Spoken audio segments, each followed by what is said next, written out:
इतना हॉन्टेड लगता है तो हम रात को भी आएंगे एक दिन। दे रहा हूँ दिखा दे लोकेशन। मैं हॉन्टेड 5 जो सीरीज है उसकी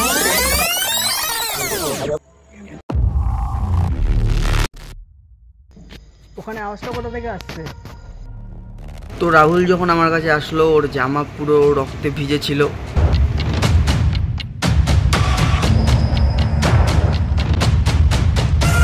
this is wrong decision bro, এখানে আসাটাই ভুল হয়েছে।